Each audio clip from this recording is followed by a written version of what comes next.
which is a great lead-in to Yes. sort of what I want to talk about and what I want to share. So what I thought is I might blah blah for 10 minutes, hopefully not more than that. And I thought I could give you kind of the rundown, the general rundown of the immersion, and maybe just a teensy bit about me and just a teensy bit about Mind Oasis and a teensy bit about, I'm going to call it kind of our philosophy or our lens, because it really does shape the immersion. And then what it'll do for you is it will, you'll feel it reverberate when you're in community meditation. So one of the cool things I think that Mind Oasis offers is, as you're in the immersion, you're also taking community meditation sessions. And so you're going to hear a lot reinforced what you'll learn in the immersion, because while we all have lots of different flavors, I'm sure you've noticed some guides talk more, some less. There's sometimes poetry, sometimes music, sometimes something else. Loving kindness practices, mudita practices, we offer this wide array of practices, but there is actually kind of a core, and you'll start to notice it once we start talking about it. So I'm Karuna. I founded Mind Oasis in 2017. I was on a month-long meditation retreat out in the desert of Arizona. Some of you have heard this story before, and I'm sorry if it's a repeat. And I had a hell of a time. I had been meditating and I had been taking some Buddhist studies. By the way, no one at Mind Oasis is ever trying to make anyone a Buddhist. Some of our practices are rooted in Buddhism, but they're completely available no matter what kind of faith, religion, creed you do or do not believe in. So that's one thing I think that's kind of cool about our immersion, is that I am a practicing Buddhist. A lot of the practices have been around for over 2,500 plus years, but ain't nobody trying to make you anything other than a good human around here. So if that eases anyone's worries, because I know that sometimes that can be a concern. So I'm in this Airstream, which, if you know what they look like, they're silver and they're reflective and they absorb heat for some reason. And so I'm just dying. In the morning I would wake up hopeful, today's the day, it's going to be a good day of meditation.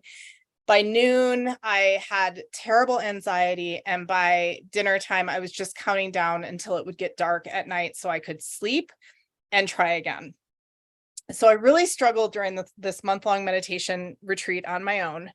And I don't know, I'm sweating and just trying to meditate. And there's this little voice that says something like, have you ever thought about starting an organization that brings people together from all over the world so that they can meditate together, they can learn about yoga, they can learn about Buddhism, they can learn about being a good human? And I was like, that's weird.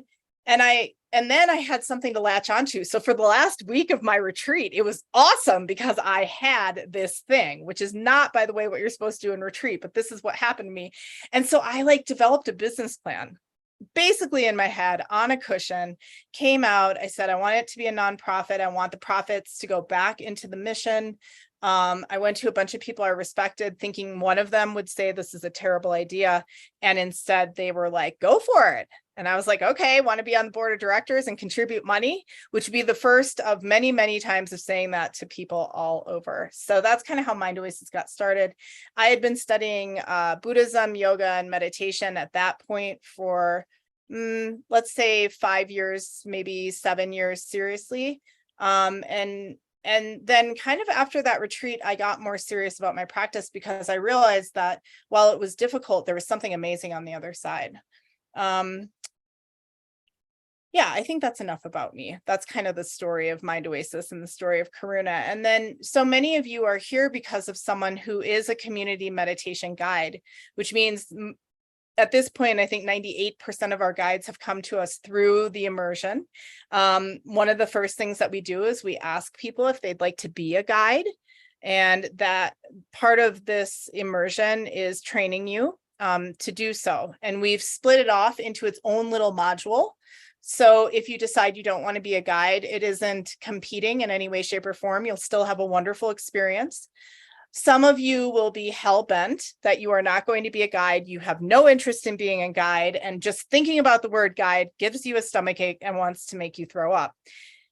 Pirat. And then you're going to have Karuna, and you will be Karuna'd. And so this is full disclosure. I'm going to invite you to lean into your edge. The first time I guided meditation, I was shaking, right? It's meditation. It's such a silly thing in hindsight, but the thought of holding space for others and being there for others can be really daunting. But the truth of the matter is that the world needs you. But it's a choice. So if you decide to just do the immersion, you will not miss out on a thing other than becoming a guide, which is awesome. And you then would join a fleet of, we probably have about 40 people who have gone through the immersion. Maybe it's more than that. And about that many who have decided to be a guide. Sometimes people will guide for a while, then become just a sub. And sometimes they choose to move on to other things that they want to do. I mention all of this because if you're a teacher, if you're a therapist, if you interact with other human beings, the skills that you will learn in the immersion are helpful. And even holding space for your pets, for your plants, for your people, whatever you have going on in your life, the ability to hold space for just that 1 second to respond rather than react is worth its weight in gold. And because the meditations that we use are rooted in the idea, I really don't care if you go into a cave and you can meditate for 3 years. I mean, I think it's lovely that some people can do that. But what I'm really interested in, and what I think makes Mind Oasis a little bit different and our immersion a little bit different, what I'm really interested in is, can you, when you throw the pebbles out of your mouth, can they create a ripple effect of kindness? And what you'll learn about me if you do the immersion is that I used to be a mean girl. So I come from direct experience of being unkind and using that as my armor to survive this tough world. And so as a result, I have direct experience that with time, commitment, and some discipline, coming from a wild child, the word discipline is a little triggering, but it's true. With a little bit of discipline, whatever it is that holds you back in your interpersonal communications, whether it's trauma, fear, grief, anything else I'm missing? Who's my therapist here? Robbie, aren't you? No, I can't remember. But what else am I missing? What else are we carrying around? Anxiety? What else? Anybody got anything else? Fear. I mean, it's scary out there and you never know what's going to happen. And then the only person you can control, right? Have you ever had that day where you wake up and you're like driving to work and you're listening to one of your favorite songs and somehow the coffee came out just right and you're just like, man, I got it going on today. It's like the perfect temperature out. And then that bugger just cuts you off or like flips you off and you're like, man, that can just change so quickly. So one of the things in the immersion that you learn is, first of all, accepting the fact that things change really quickly. And unfortunately, that's not what makes you or your experience special. What will make you special and an extraordinary being in this world is the next pebble that gets thrown into the ripple effect. What is it going to be? Is it going to further contribute to that person that cut you off, who is in a bad mood and is going to go home and be mean to like their partner? Or can you just ease off and say, may you get wherever you're going safe? I used to tease my husband, what a low level to set. Like, that's the level that seemed kind of bar low. You know, can you just not contribute more negative stuff into the world? But over time and with consideration, I wouldn't say that's all that low level. I think it's hard to do on a consistent basis. So that's all really abstract. But that is sort of, I would say, like, if you look at the end goal, what are we trying to do? Honestly, become a kinder human. How do you become a kinder human? With some practice and with some tools and with some discipline. And then you get to throw the pebble that you choose. And every now and then you're going to wing one out there that isn't all that kind. And you're going to have practices that you can sit with yourself with radical self-compassion as well. So before we go to questions, hang with me for just a minute more. It's 3 months. The meditation immersion is 3 months. We start mid-September. I will give you dates. We have, at this point, we have 2 options of either having class on Sunday morning or Monday evening. I would like to see another 10 people enrolled. It would be a big immersion, but I think we have the woman power to do that. As we get a little bit closer to that number, I will be coming to you and I'll be asking you which session really works well for you. Last year, we thought of doing both, but with the enrollment, all but one person wanted to do Sunday morning.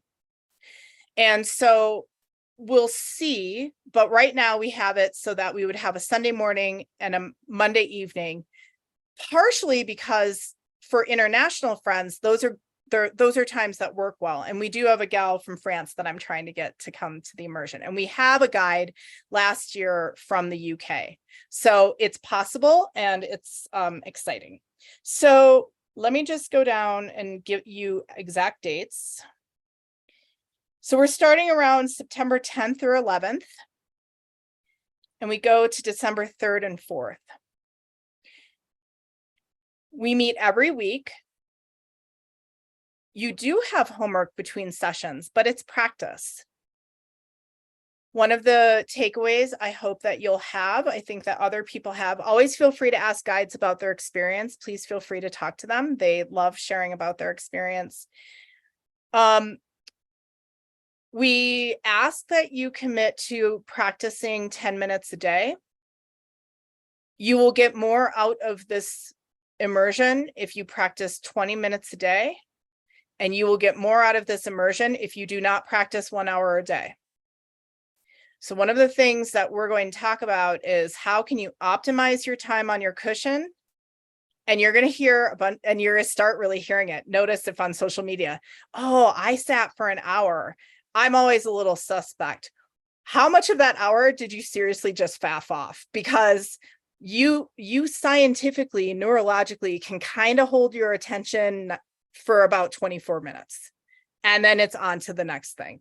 So 24 minutes is kind of the sweet spot. So we say a minimum of 10, that's so that people don't freak out. You're going to get more out of it if you sit 20 minutes a day. And then we really encourage you to use community meditation. So for those of you who have an individual practice like I do, sometimes I come to community meditation literally to support other meditators. And from that, you're going to start, especially for those of you who are going to guide, which are all of you, you're going to start to hear how you can be of service to people. So it's actually an important part of your practice. It is a solo activity and it's not a solo activity at all. So that's kind of, and I think hi, Allison Joy. I think we meet for 90 minutes, it seems to me.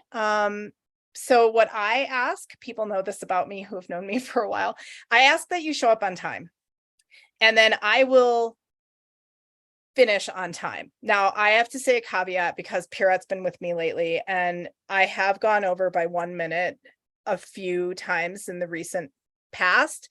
But when I say we're going to end on time, like it isn't a teacher who drones on for 20 more minutes. I might ask you to stay for 1 minute longer and hang in there. But it's important to me that sessions begin and end on time. So I just ask that folks kind of honor that. It's okay to miss, I think we say twice. So you have to make this a priority. And one of the things that I'm really working on right now, sort of as a parallel course, is around using intention. And we're going to talk a lot about that. So some of you are probably wondering, well, how can I prep? One, enjoy the rest of your summer. Like really enjoy it. Take some time to look at the sky, take some time to feel the air on your skin, enjoy yourself. And then you can start to feel into, and I already heard some of you saying it, like starting to feel into, I kind of miss having that consistent practice. And so you're going to say to yourself what you want to get out of this program, right? I can give you a few like objectives of what I want you to get, but you have to decide for you what you want to get out of the program. And then my job is to help you get there, right? So we really say just 2 times that you miss, otherwise please come live. So just mark it off as like sacred on your calendar. And you're not going to get in trouble. So if you don't do it, you don't do it. But I'm just telling you what you have to do to get the most out of the immersion. And then we do ask you to do a retreat. You don't have to do it by the end of the immersion. I usually say like it's nice by May or June that following year. And I will give you everything you need. And if you're like, oh my God, I've never gone into the woods by myself for 3 nights into a cabin, it's okay. There have been people who have really had to overcome big fears around that. We've had people who are like, I live by myself. Why the hell do I have to leave my home?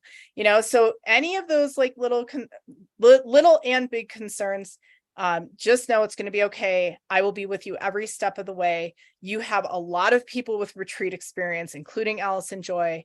You will have a mentor. So we pair you up with a current meditation guide, and they will be there for you as much or as little as you want. So if you're like, I can't handle another human being in my life, they'll meet you with you one time, let you know that they're there for you if you need them.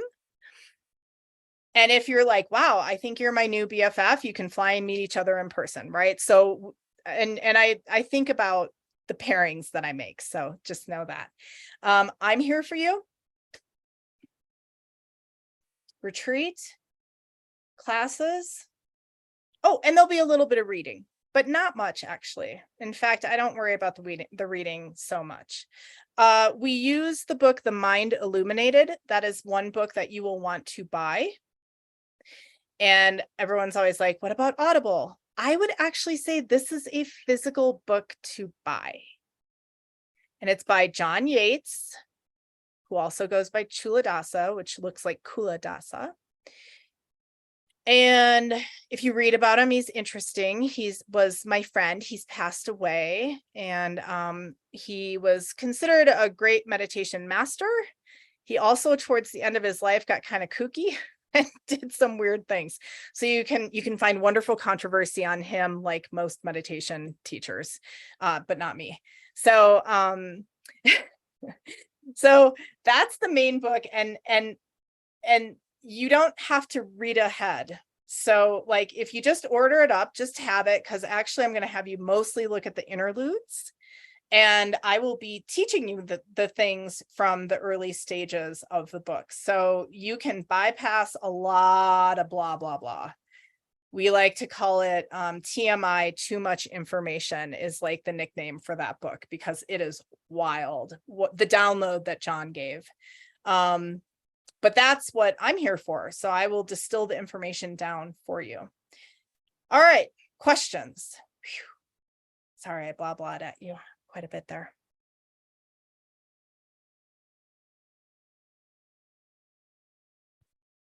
What didn't I cover? So I just had a great. Go right ahead, Lisa. Lisa. Oh yeah. So I was just wondering at what point that you were gonna determine the I guess the day. I guess I maybe had a different perception that we were going to have the 2 options, but you're going by the number of people to see what you're going to do. If we 2 things. Even if we have both time slots, I'm going to ask people to mostly pick one. So it's okay if, like, you know, if it means that then you can attend every single week, to switch between the 2, but mostly I would like you to kind of pick one. It's going to, because each one will pace just slightly off. So it'll be better, I think, the experience. And most likely we'll just run both, but I will be checking in with you in the next 2 weeks for a couple of things. One, for an application. So there is an application that is just so I have a little bit more information about your experiences, so I know kind of where I'm starting with the group as a whole. And then I'll also be asking about like a preferred day, and we'll kind of go from there. But I don't want anyone to worry, like it's either Sunday and Monday, or it'll be Sunday or Monday, but we'll just have to see what the group has to say. Don't let it worry you. I was going to ask, well, partially that, Lisa, was a good question because, yeah, like I can kind of do either. I have a preference, but yeah, I get like if there's one person that's on a fence for Monday and everybody else is Sunday, it doesn't make sense. So, and totally like you're getting to know the group, right? So it's attending class together. It's important to have that cohesion. Yeah, I was curious about the retreat because I never thought about that or guiding, although I was pretty sure you're going to ask that of us. But like, what is a quick synopsis of a retreat, what that looks like? Thanks.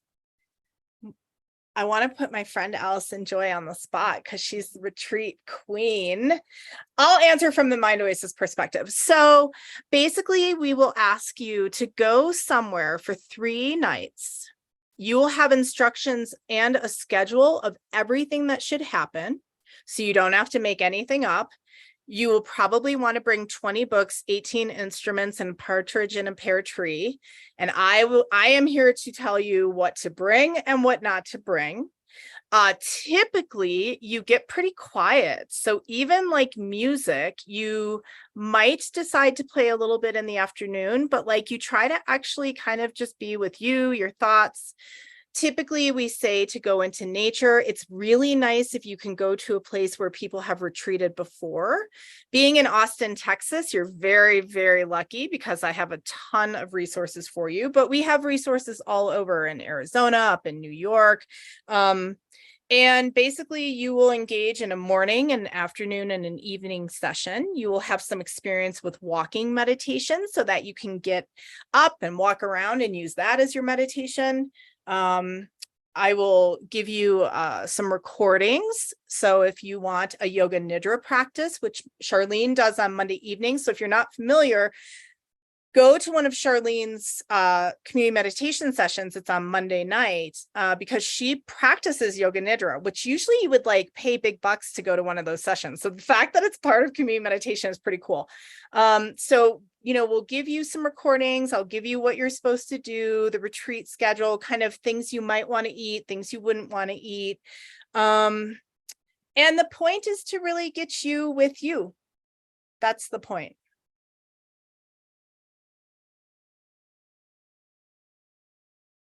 So it's more self-guided, basically, like with guided by you with the tools and everything you take, but I choose where I go and what. Well, that's pretty cool. I spent a month in my little camper going through the desert Southwest and did a lot. I'm pretty in touch with that. So that's actually quite exciting. When you first said it, I was like, ooh, but now, yeah, let's do that. Oh yeah, you were like, oh my gosh, we have to go to a group retreat. The answer is no, you don't have to go to a group retreat. Not that I'm against it, but Purette, I'm going to let you go off mute and you can tell Robbie and everyone else about the amazing Mind Oasis retreat that's coming up because you've done it. Yep, went there last year. It was in the Boulder area. I forget the actual area, but it was great. We had a lot of community, really good vegetarian food, some outings. It was fun. It was a good time, and I'm signed up this year too. So, yeah. So that's just an FYI. You know, if you read my latest article on Elephant Journal, it's kind of all about like what it's like to be in a group retreat and, have somebody hover over you to tell you how to use a French press at the age of 48. It's very fun. What other questions do you all have? Allison Joy's cracking up.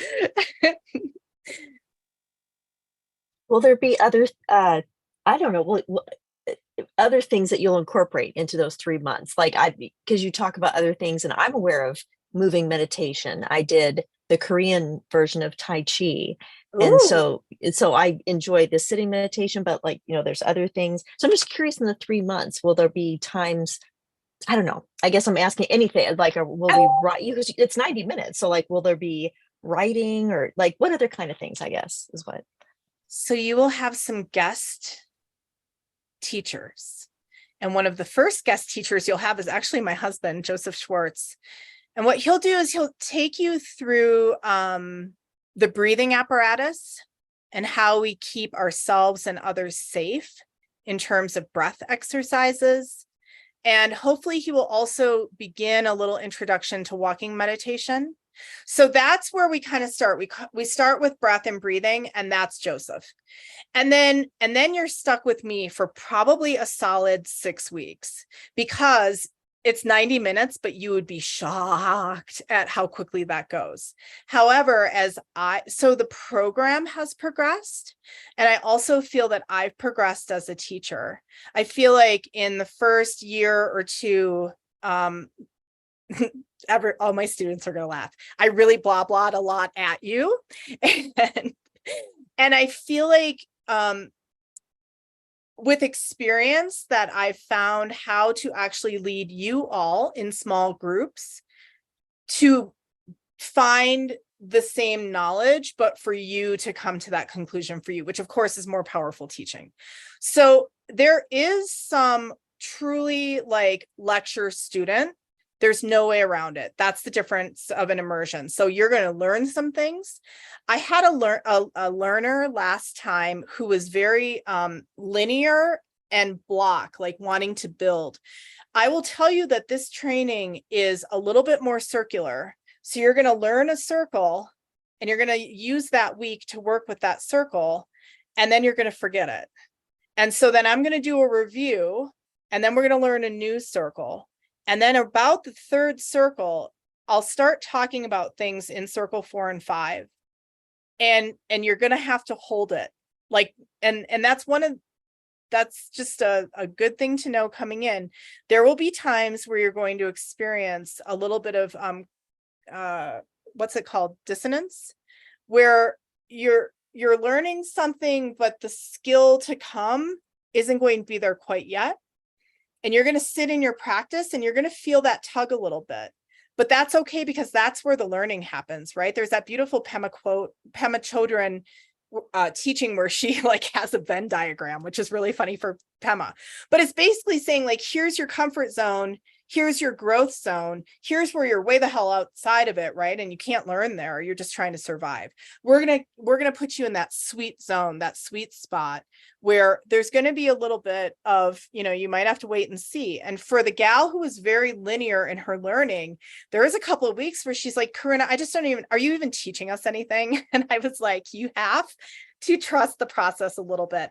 And then at the very end, she was like, I'm so happy I hung in there, because I really feel like I learned so much. And she comes to lots of my offerings. So I just say this as, I think people come in a little bit like, oh, it's meditation, it's going to be really easy. Actually, a lot of your stuff is going to come up. It's going to be amazing. You're going to have the tools and the resources and the support and the love to sit with that and to work with it. And that's why I say that this immersion is really transformative in a good way. And it's not scary. It's not in your face. It's gentle, and it's actually really slow. Yeah. Who else? Other things that you'll have. So you'll also have some guest teachers. I haven't asked Allison Joy yet, but probably there will be an opportunity to add on for a fee, a birth chart reading with our beautiful Allison Joy, right? And I'm sure, Monica, you must have had one. I've had one. They're amazing, right? And Pierrette. Yeah, they kind of explain your whole life to you, and you're just like, whoa, my mind is blown right now, but it's Allison Joy, so it must be true. So it's just like this awesome thing. So we'll do that.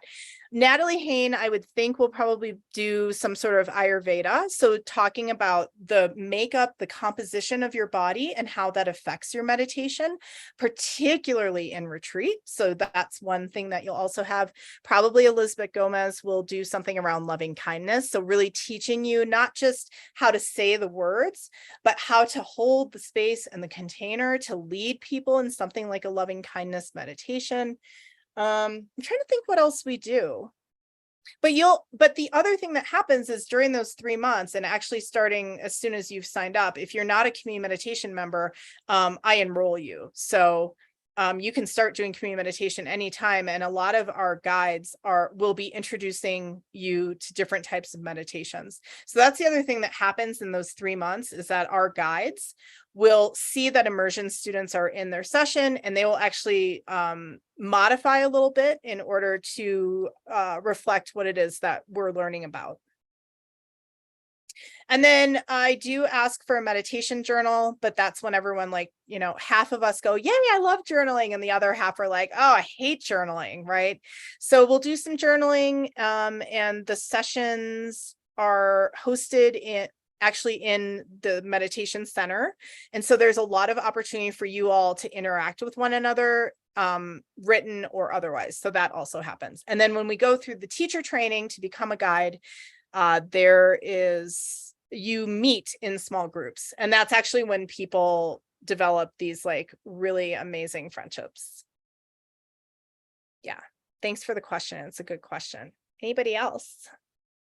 So what is the cutoff date if we're trying to encourage others to join? I know it's coming really quick, less than a month potentially. So Yes, so here's what I decided tonight. Anyone who is either here or RSVP'd, I'm going to honor the early bird special, which reminds me, Robbie, I still have something I have to do with you. The early bird special through, one moment, through Sunday. So that saves $400. And then after that, it goes up to its normal pricing of $1,200. And I would say we'll take anyone up until the last day beforehand, but it would be nice, I'd love to kind of get everybody settled by September 1. I think it would be really nice for you all to be in the space, to know which day you're going to go for, or if we're going to have both, what days are you going to be in what session, which is going to help me to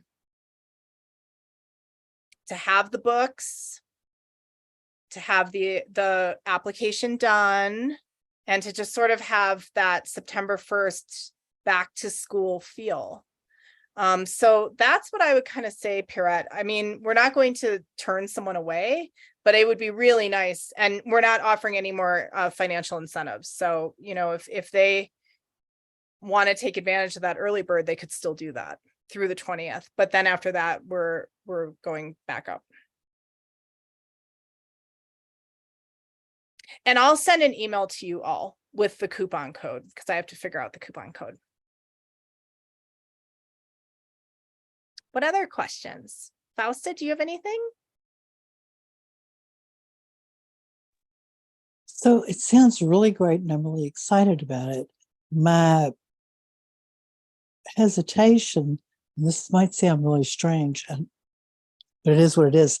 I have just within the last month or so started going to this Buddhist temple that's up the road from me. And so I'm really excited about that as well. And it feels like it'll be a really nice fit. It rules out Sunday mornings for me. And so that's a little bit, I don't want to not go for 3 months, right? Yeah. But part of me is a little bit like, is this overkill? But I already committed to meditate for 15 minutes every day. And so I'm not going to do 2 separate meditations. I feel like it'll flow together. Does that sound? Yeah, I think you're going to be fine. Okay. I think it'll only be an upward spiral. I don't think it's going to feel like too much. Yeah, I didn't think so either, but I just, a little bit of hesitation, but thanks. Yeah. I understand. Yeah, especially these days, there's just so much competing everything. Yeah, I think it's nourishing, actually. I think the immersion is nourishing. That's the feedback I feel like I've gotten, is that it's nourishing. It's not going to feel intense. It's going to feel a lot less intense than the I Am Enough series. I can tell you that. Like, emotionally, it'll be much, much gentler. Anybody else? Awesome. I'm so happy and excited that you're here. For those of you who haven't locked and loaded yet, I hope you do. It's very exciting.